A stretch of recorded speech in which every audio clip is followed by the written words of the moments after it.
Finally कल मैंने अपनी किचन की डीप क्लीनिंग कर ही ली। तो पिछले कुछ दिनों से मैं सोच रही थी किचन को अच्छे से साफ करना है, क्योंकि ऊपर ऊपर से तो मैं रोज क्लीन कर ही देती थी, लेकिन अंदर से वो काफी गंदा हो गया था क्योंकि मैंने बहुत टाइम से उसे साफ नहीं किया था। कल नागपंचमी भी थी तो खाने का भी बहुत ज्यादा प्रेशर नहीं था। हमारे यहाँ नागपंचमी के दिन नमक नहीं बनता है, तो सुबह सुबह ही मैंने सेवई और रोटी बना दी थी और नहा धोआ के रेडी हो गई थी। क्योंकि रिद्धि की तबीयत भी थोड़ी खराब थी, तो पहले हम उसे क्लिनिक लेकर गए, दवा दिलाया और फिर वो सो गई थी। और क्योंकि कल उसकी तबीयत भी ठीक नहीं थी, तो कल वो ज़्यादातर टाइम सो ही रही थी, ज़्यादा एक्टिव भी नहीं थी। तो मैंने सोचा कि मैं भी खाली बैठने के बजाय किचन की डीप क्लीनिंग ही कर लेती हूँ। क्योंकि किचन क्लीन करने में मेरा बहुत ज़्यादा टाइम जाता है, क्योंकि पहले एक-एक सामान बाहर निकालो, फिर कैबिनेट साफ करो, फिर सामान साफ करो, फिर सामान को वापस रखो और ये सब काम रिद्धि के जागते हुए करना ऑलमोस्ट इम्पॉसिबल है। वैसे तो अभी बहुत सारे काम थे जो मुझे निपटाने थे, पर पहले मैंने ये काम करना है उस वक़्त सही समझा।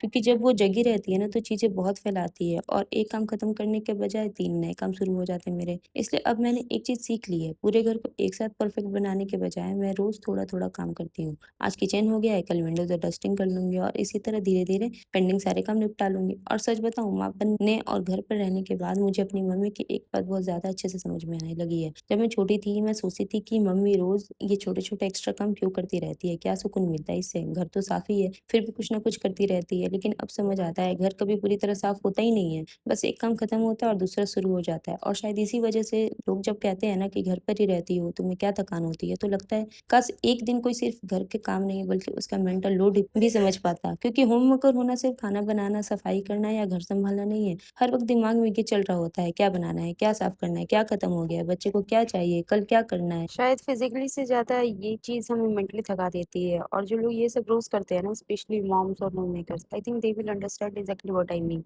और अब जब मैं अपनी मम्मी को देखती हूँ तो बस यही लगता है, मम्मी अब समझ आया आप रोज़ इतना कुछ क्यों करती थी।